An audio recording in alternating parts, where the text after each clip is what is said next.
It was exactly 3:14 in the morning when the headlights swept across my ceiling, a twin pair of luminous scythes cutting through the gloom of my bedroom, and I knew, with the certainty of a man who has spent the last decade mapping the nocturnal rhythms of this cul-de-sac, that something was rotting in the state of suburbia.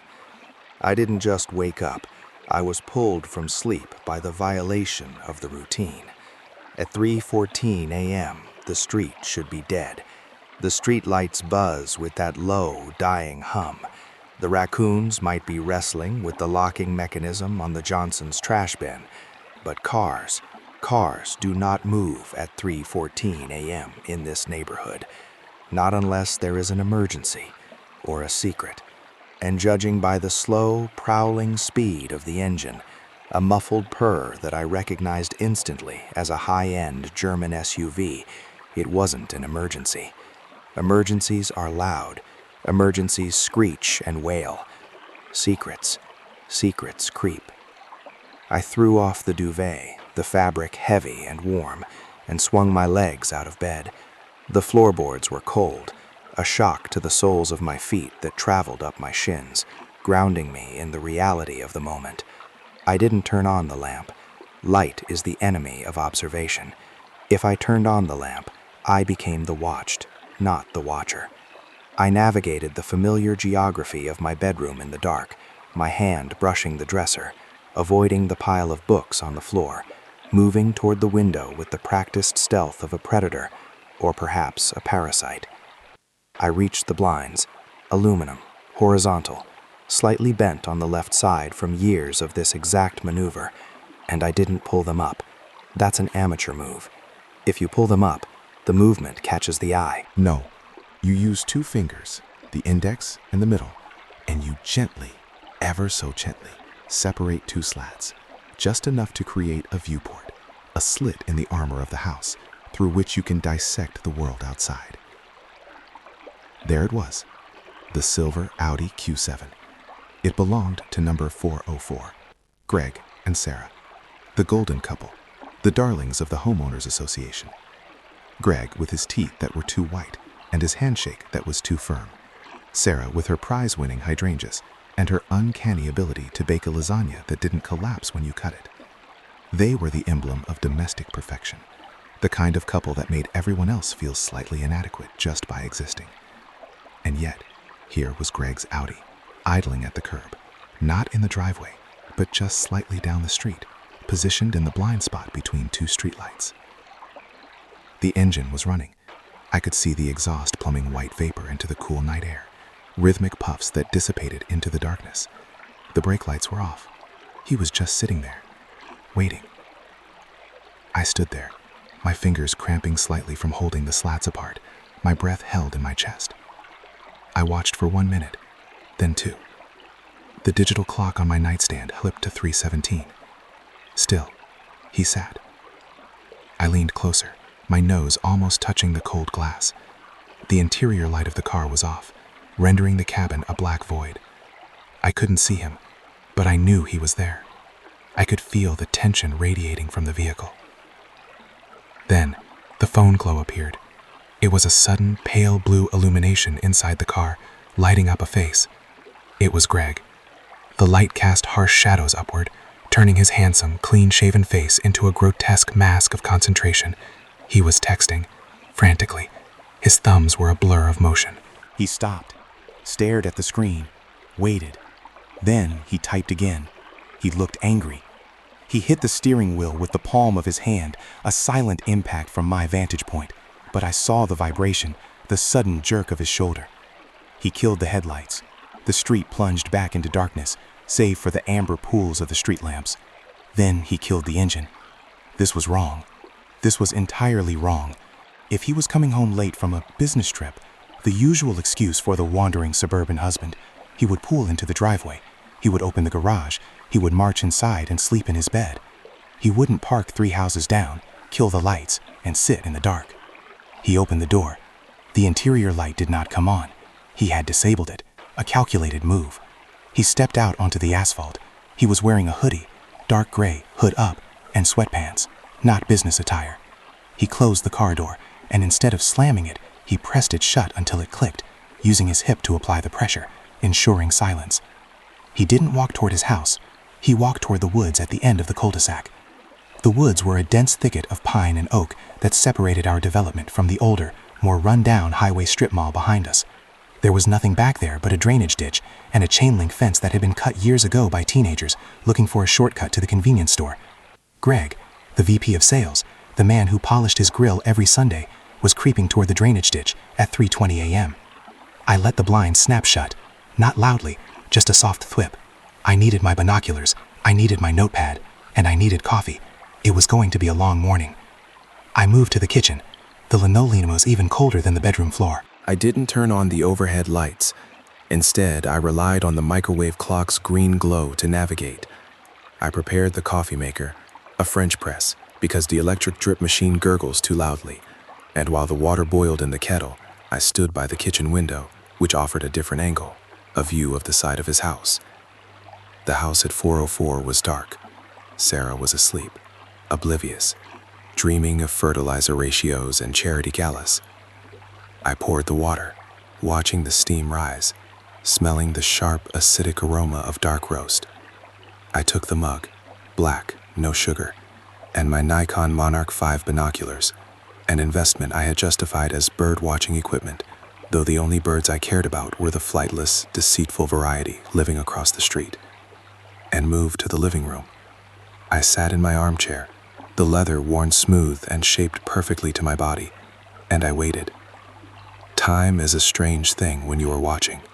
It stretches and compresses. 10 minutes feels like an hour feels like a minute. I focused on the entrance to the woods. The wind picked up, rustling the leaves of the oak tree in my front yard, creating a shifting pattern of shadows that play tricks on my eyes. Every swaying branch looked like a figure. Every tumbling leaf looked like a footstep.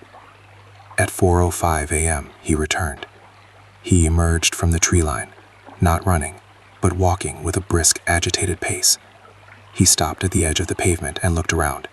He looked directly at my house. I froze. I stopped breathing.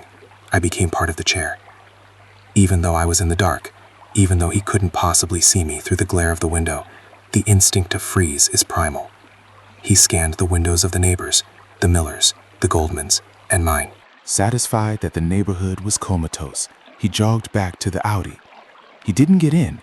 He went to the trunk. He popped it open. From where I sat, the angle was tricky, but I saw him remove something. It was a bag, a heavy, black plastic trash bag. He carried it to the back seat, opened the door, and shoved it in. Then he got into the driver's seat. He started the car. He didn't turn the headlights on until he was at the very end of the street, turning onto the main road. He was gone. I sat there, the coffee turning tepid in my hands. What was in the bag? Why the woods? Why the secrecy? My mind began to race, constructing scenarios, tearing them down, rebuilding them. Was it drugs? No, Greg was too uptight for drugs. The man ironed his jeans. Was it stolen goods? Unlikely. They had plenty of money. The sun began to bleed into the sky around 6 a.m., turning the horizon a bruised purple and then a watery gray. I hadn't moved. I had watched the transition from night to day, the way the shadows lengthened and rotated, the way the birds actually started singing, oblivious to the shady dealings of the mammal population. At 7 a.m., the garage door at 404 opened. I raised the binoculars. Greg's car was inside. He must have circled back, parked, and snuck into bed while I was making a fresh pot of coffee around 5:30. A rookie mistake on my part. I had left the post for 5 minutes. Greg walked out. He was wearing his running gear, neon yellow shorts, a moisture-wicking shirt that cost more than my weekly grocery bill, and expensive running shoes. He looked fresh. He looked rested. He began to stretch in the driveway, doing deep lunges, checking his smartwatch. Sarah came out a moment later, holding a mug of tea. She was in her robe, looking sleepy and affectionate. She walked up to him, kissed him on the cheek, and handed him a water bottle. He smiled at her, That wide, perfect, lying smile. He patted her shoulder. I zoomed in. I adjusted the focus wheel until the image was crystal clear. I looked at his shoes. They were spotless.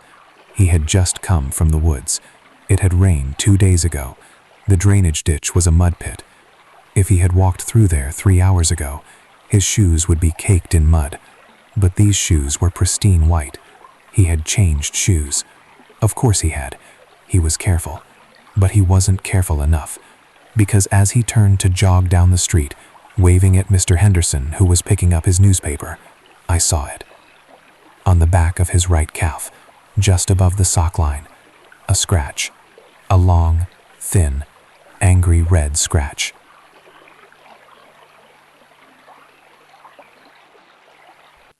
The kind of scratch you get from a briar patch. The kind of briar patch that grows thick and wild in the woods behind the cul-de-sac. He jogged away, the picture of health and suburban vitality. I lowered the binoculars. "Got you," I whispered to the empty room. "I see you, Gregory." The game was afoot, but I needed more than a scratch. A scratch could be explained away. "I was trimming the hedges," he would say. "I tripped over the cat." No, I needed hard evidence. I needed to know what was in that bag, and I needed to know who or what he was meeting in the woods. The next 3 days were a masterclass in patience. I established a surveillance schedule. I logged his departures and arrivals in a spiral-bound notebook I kept specifically for neighborhood anomalies. Monday, left for work at 7:45 a.m., returned at 6:15 p.m. Normal. Tuesday, left for work at 7:45 a.m., returned at 8:30 p.m. Claimed traffic. I overheard him telling Sarah while they were watering the lawn. Wednesday, garbage day. Garbage day is the investigator's Christmas. People think their trash is a black hole. Once it's in the bin, it ceases to exist. They are wrong. Trash is a diary. Trash is a confession. I knew the schedule. The truck came at 10 a.m. That meant the bins went out Tuesday night. Greg was diligent. He put the bins out at 9 p.m., sharp. I waited until 2 a.m. on Wednesday morning. I dressed in black. Not a ninja suit, just dark jeans and a black sweater. I slipped on a pair of latex gloves, the blue nitrile kind I use for cleaning the bathroom. I exited my house through the back door, traversing my own backyard, stepping carefully over the garden hose, navigating the shadows of the fence line. I crossed the street at the darkest point, avoiding the pools of light. I reached his bins. They were sitting at the curb, lids closed tight. I didn't open them there, too risky.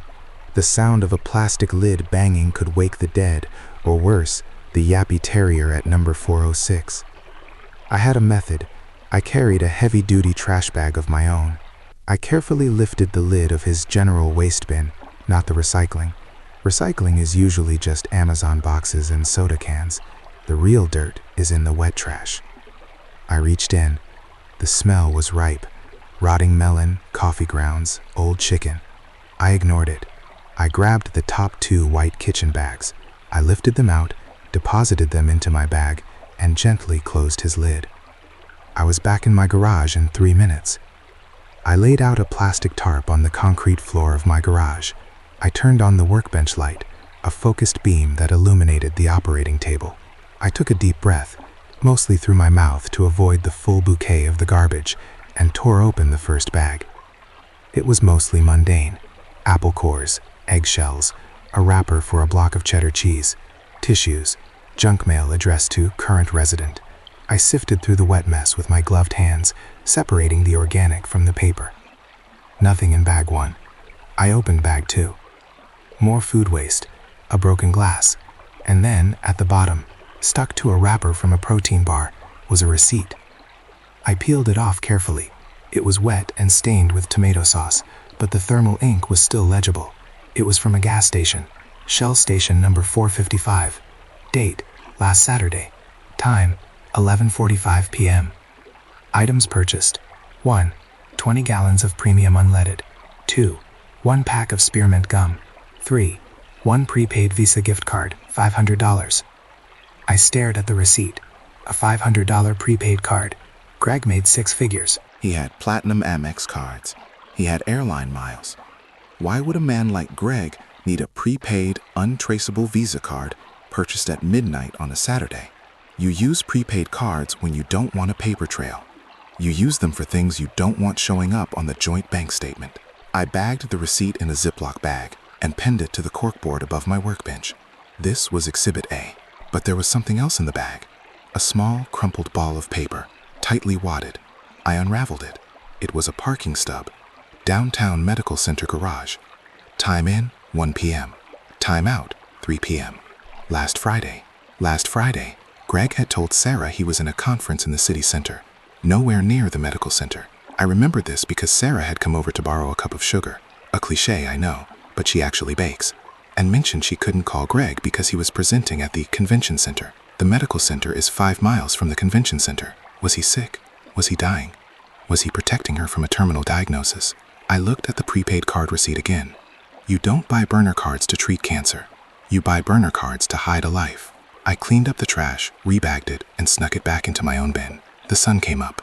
I didn't sleep. Thursday morning, I decided to escalate. Static surveillance was good, but mobile surveillance was better. Greg left for work at 7:45 a.m. I was already in my car, a nondescript gray sedan that blends into any background, parked around the corner on the adjacent street. As he drove past the intersection, I waited 3 seconds, then pulled out. Following someone is not like in the movies. You don't stay right on their bumper. You stay 1 car back, or 2 if the traffic is heavy. You watched the roof of their car, not the license plate. He got on the highway. He was heading toward the city, toward his office. I followed. The traffic was the usual morning sludge, a river of red taillights and frustration. He took the exit for the financial district. Good. He was going to work. Maybe I was wrong. Maybe the prepaid card was a gift for a nephew. Maybe the medical center was a checkup he forgot to mention. He pulled into his office parking garage. I watched him swipe his badge and the gate lifted. He drove in. I couldn't follow him in there. I parked at a meter across the street, reclined my seat, and put on a hat. I had a view of the exit. I waited. 8:30 a.m. 9 a.m. 10 a.m. My legs were falling asleep. I listened to talk radio, a show about gardening, then a show about politics, then a show about aliens. I watched the pedestrians. A woman in a red coat dropped her scarf. A man in a suit spilled coffee on his tie. The rhythm of the city. 11:15 a.m. The gate opened. Greg's silver Audi rolled out. He was supposed to be at work until 5. He turned right. I started my engine. He didn't go toward a client meeting. He drove away from the city center. He got back on the highway, heading south. I followed. My heart was hammering against my ribs. This was it. He drove for 20 minutes, exiting into a suburb that was slightly less affluent than ours. It was a mix of strip malls, auto body shops, and mid-range apartment complexes. He pulled into the parking lot of a place called the Storage Citadel, a self-storage facility, the classic cliché of the adulterer and the serial killer. He parked near Unit B14. I parked 2 rows over, behind a U-Haul truck. I had a clear line of sight through the gap between the truck's cab and the cargo box. Greg got out. He looked around. Always looking around. He punched a code into the keypad of the unit. The door rolled up. He went inside. He was in there for 10 minutes. When he came out, he was different. He had changed his clothes. Gone was the suit. He was now wearing jeans, a black t-shirt, and heavy work boots. He looked like a contractor or a roadie for a band. He wasn't carrying files. He was carrying a tool belt and a large, heavy duffel bag. He threw them into the trunk of the Audi. Then he did something strange. He reached into the trunk and pulled out a magnetic sign. He slapped it onto the side of his pristine luxury SUV. I squinted through my binoculars. Gregory's Pest Control. It was a fake sign. It looked professional, but I knew for a fact Greg was a VP of sales for a software logistics company. He didn't know a termite from a cockroach. He got back in the car. "Who are you?" I whispered. "Who are you really?" I followed him again. The disguise was baffling. Pest control? Was it a cover to enter houses? To meet women? "Oh, ma'am, I need to check your bedroom for bedbugs." It seemed too elaborate, too risky. He drove deeper into the suburbs and to a neighborhood of large, sprawling houses on wooded lots. Very private, very expensive. He pulled into the driveway of a massive modern house with huge glass windows. It looked like a spaceship that had landed in the forest. He didn't knock. He used a key. He walked right in. I parked down the street, hidden by a large hedge. I checked the address on my phone. Zillow said the house was off-market, last sold 3 months ago. I sat there for 4 hours. 4 hours. The sun beat down on the roof of my car. The air conditioning was off to save gas and reduce noise. I was sweating, my back stuck to the seat. I ate a granola bar I found in the glove compartment. It tasted like cardboard and dust. At 3:45 p.m., the front door opened. Greg walked out. He was still in his pest control outfit. But he wasn't alone. A woman walked out with him. She was stunning. Tall, dark hair, wearing a silk robe that looked like it cost more than my car. She was laughing. She leaned into him, touching his arm. It was the smoking gun, the definitive proof. But wait, she didn't kiss him. She didn't embrace him romantically. She handed him an envelope, a thick, white envelope. Greg took it. He looked inside. He nodded. A sharp, professional nod. He put the envelope in his back pocket. Then he turned and walked to his car. He removed the magnetic sign, threw it in the trunk, and drove away. The woman stood in the doorway, watching him go. Then she lit a cigarette, a long, thin one, and exhaled a cloud of smoke before retreating into the glass house. I was confused. Was he a gigolo? A handyman with benefits? Why the pest control sign? If he was just having an affair, why the disguise? Why the payment? I didn't follow Greg. I knew where he was going, back to the storage unit to change into his suit, then home to Sarah. I stayed. I needed to know who the woman was. I wrote down the address, 15 Willow Creek Lane. I drove home in a daze. The narrative I had constructed, simple infidelity, was fracturing. This was transactional. This was role play. Or was it something criminal? That night, I watched their house from my window. Greg was grilling burgers. He was wearing an apron that said King of the Grill. He was laughing with Sarah. He kissed her on the forehead. It was a performance, a terrifyingly good one. I went to my computer. I pulled up the county property records for 15 Willow Creek Lane. Owner, Shell Company LLC, a dead end. I searched the address on Google, nothing recent. Then I searched the image of the house, a reverse image search. It popped up on a forum for high-stakes poker. The thread was titled The Willow Game. I started reading. It was a whisper network, high rollers, illegal games, millions of dollars on the table.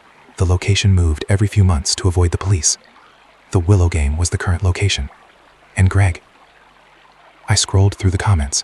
Someone mentioned the fixer. The fixer is the guy who handles the security, checks for bugs. Sweeps the place, doubles as the cooler if things get heated. Goes by the name the Exterminator. My blood ran cold. Greg wasn't cheating on Sarah with a woman.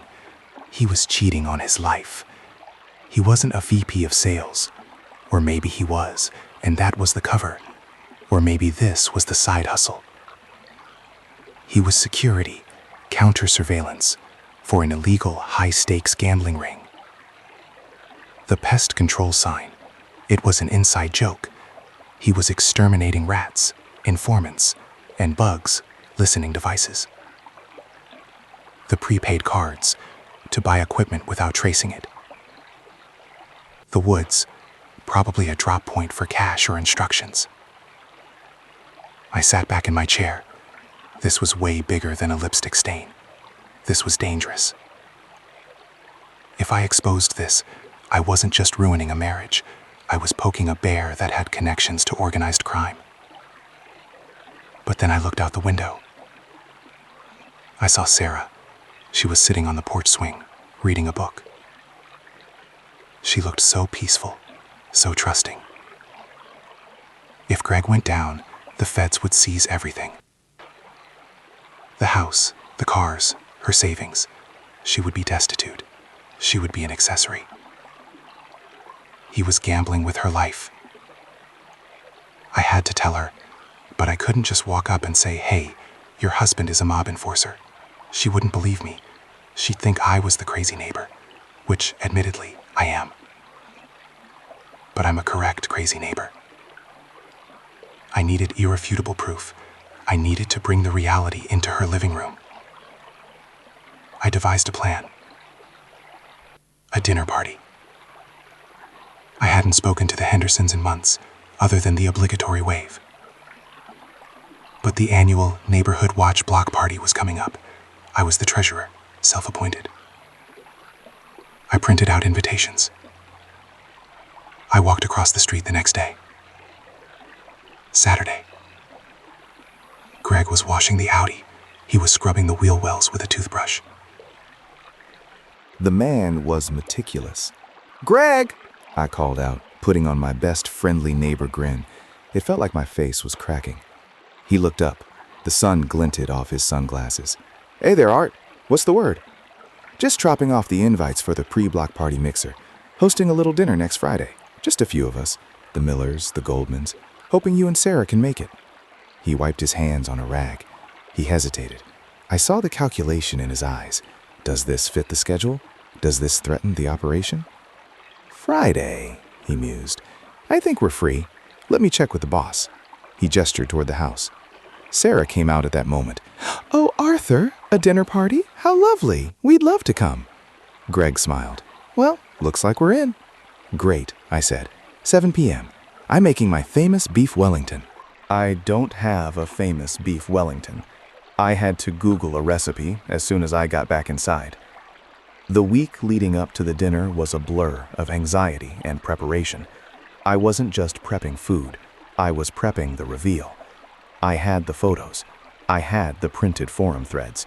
I had the receipt. But I needed the connection. I needed to link Greg to the exterminator, beyond a reasonable doubt, in front of an audience. I went back to the trash. Wednesday morning. This time, I found it. A torn piece of paper. It looked like a notepad scribble. 30K. Friday. Willow. Bring the sweeper. The sweeper. An RF detector. A bug sweeper. I carefully taped the torn pieces together. It was in his writing hand. Distinctive loop on the Y. Friday night arrived. The air was thick with humidity and the smell of charcoal from someone else's grill. My house was clean. Too clean. It smelled of lemon pledge and nervousness. The guests arrived. The Millers, Bob and Linda. Nice folks, boring as drywall. The Goldmans, Jerry and Sue.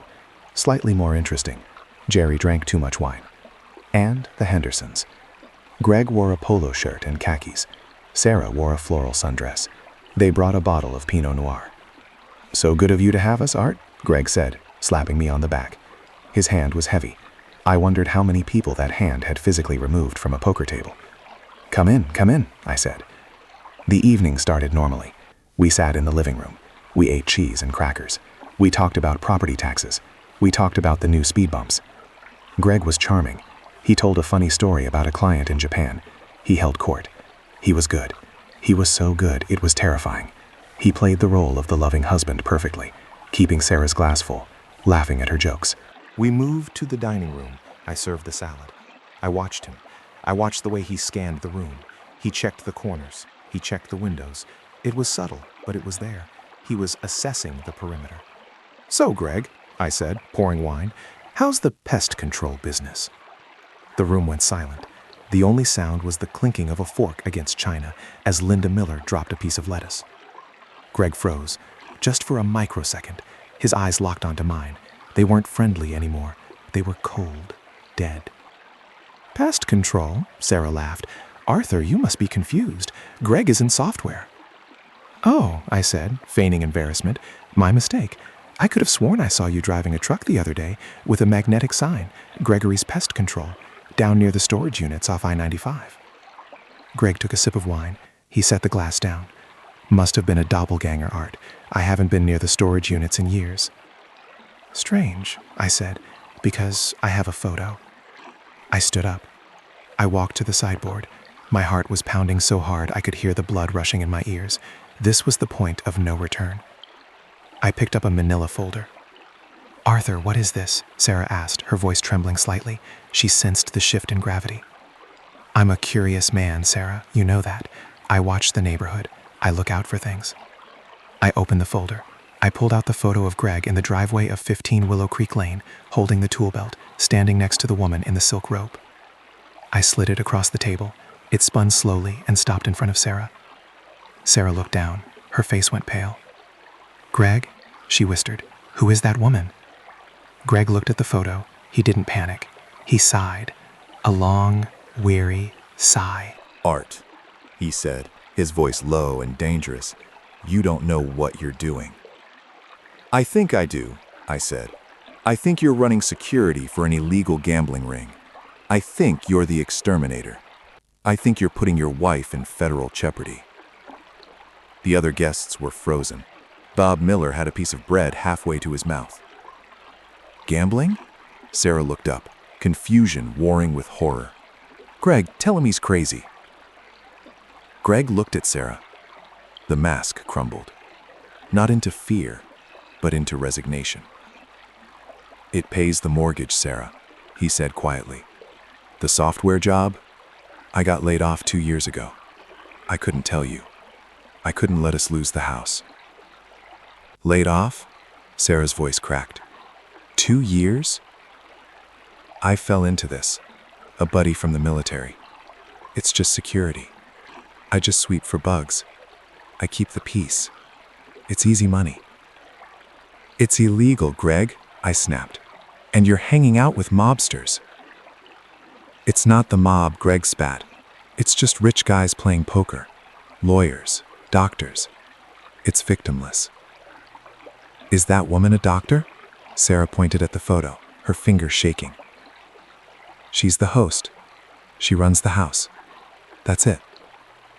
"You lied to me," Sarah said. Tears were streaming down her face now. "Every day, for 2 years, you put on a suit, you grabbed your briefcase, and you went to sweep for bugs?" "I did it for us." Greg slammed his hand on the table. The wine glasses jumped. "No," I said, standing my ground. "You did it for the thrill. I've watched you, Greg. You like the sneaking around. You like the secrets. You park down the street at 3 a.m. to hide cash in the woods. You enjoy it." Greg glared at me. "You creepy little voyeur. You watch us? You dig through my trash?" "Someone has to," I said, "because you're a fraud." The dinner party disintegrated. Sarah stood up, throwing her napkin on the table. "Get out," she said to Greg. "Sarah, baby, please." "Get out," she screamed. "Go to your storage unit. Go to your poker game. I don't care. Just get out of my house." Greg looked around the table. He saw the judgment in the eyes of the neighbors. He saw the ruin of his reputation. He stood up. He adjusted his polo shirt. He looked at me one last time. "You better watch your back, Art," he murmured. "I always do," I replied, "and I watch yours too." He walked out. We heard the front door slam. Then, moments later, the roar of the Audi engine peeling away. Sarah collapsed into her chair, sobbing. Linda Miller moved to comfort her. I sat back down. The adrenaline was fading, leaving me exhausted. The beef Wellington was in the oven. It was probably burning. I looked at the empty chair where Greg had sat. The perfect neighbor. The perfect lie. I had won. I had exposed the truth. But as I watched Sarah cry, seeing the absolute devastation of her world, I felt a cold knot in my stomach. I had treated this like a puzzle, like a game. I had collected my clues and sprung my trap. But these were real people. This was real pain. I went to the kitchen to check the oven. The timer dinged. The Wellington was perfectly cooked, golden brown pastry. I took it out. I stared at it. I didn't have an appetite. I walked to the window. I looked out at the street. It was dark again. The streetlight flickered. I saw a car drive by slowly. A black sedan, tinted windows. It slowed down as it passed my house, then sped up. Greg's warning echoed in my mind. You better watch your back. I reached up and closed the blinds, tightly. I locked the back door. I locked the front door. I checked the deadbolts. I went back to the dining room. Who wants the first slice? I asked. No one answered. The investigation was over. But the paranoia was just beginning. And you know what? I think I saw something move in the bushes across the street. Just a flicker. I'll check it later, after the guests leave. Because that's what I do. I watch. I wait. And I never, ever sleep. Greg came back once. It was a Tuesday, midday. He came with a police escort to get his things. I watched from the guest bedroom upstairs, better angle for the driveway. He looked smaller. The swagger was gone. He wore a generic gray tracksuit. He carried boxes out to a U-Haul. Sarah stood on the porch, arms crossed. She didn't help. She didn't speak. She just watched him dismantle their life, box by a cardboard box. I zoomed in on his face. He looked tired, dark circles under his eyes. He hadn't shaved. The perfect Greg was dead. This was just a man who had gambled and lost. But then something happened. As he was loading the last box, labeled Greg Office, he dropped it. It split open on the driveway. Items spilled out. Cables, a stapler, and a small black electronic device. It looked like a walkie-talkie, but more complex. He scrambled to pick it up. He shoved it into his pocket, looking around nervously. He looked right at my window. He knew I was there. He tapped his pocket, a gesture. I still have it. What was it? The sweeper or something else? He got in the truck and drove away. Sarah went inside. 2 weeks later, the moving vans came for Sarah. She was moving back to Ohio, she told Linda Miller, closer to her parents. The house at 404 sat empty. It was strange. I had spent so much time hating the deception inside that house that I hadn't realized how much the activity filled my days.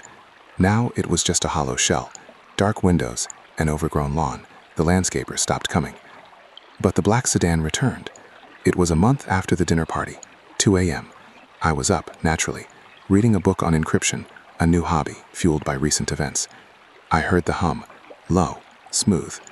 I went to the window, the slip maneuver. The black sedan was parked in front of my house, not Greg's house, my house. The engine was idling. The windows were too dark to see inside. I stood there, heart hammering. Was it Greg? Was it the people he worked for? My phone buzzed on the nightstand. I jumped. It was a text message from an unknown number. I picked it up. Nice curtains, but the left slat is bent. I dropped the phone. I looked out the window. The brake lights of the sedan flared red, bathing my front lawn in the color of blood. Then the car accelerated, screeching away into the night. I looked at my blinds. The left slat, the one I always used. It was slightly bent. They had been watching me while I was watching them. I sank to the floor, below the window line.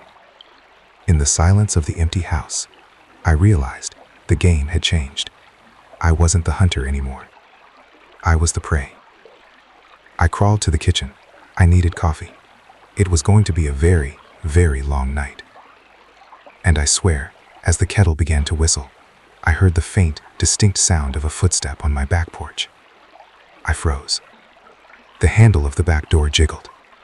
Just once. Click. Locked. I grabbed the heaviest thing I could find, a cast iron skillet. I stood in the dark kitchen, listening to the wind, listening to my own breathing. Nothing. Just the silence of the suburbs, the ticking of the clock, the hum of the refrigerator. I didn't sleep that night. I haven't slept well since. But I'm still watching. I installed cameras yesterday, pointing out, pointing in. Because now I know the truth. Every house has a secret. Every neighbor has a mask. And if you stare long enough into the cul-de-sac stares back. I sipped my coffee. It was cold. I poured it down the sink and brewed a fresh pot. 4 a.m. The streetlights flickered off. A new day. I wonder who will move into 404. I hope they have open curtains. I sat back in my chair, notebook open, pen poised. Waiting. Always waiting.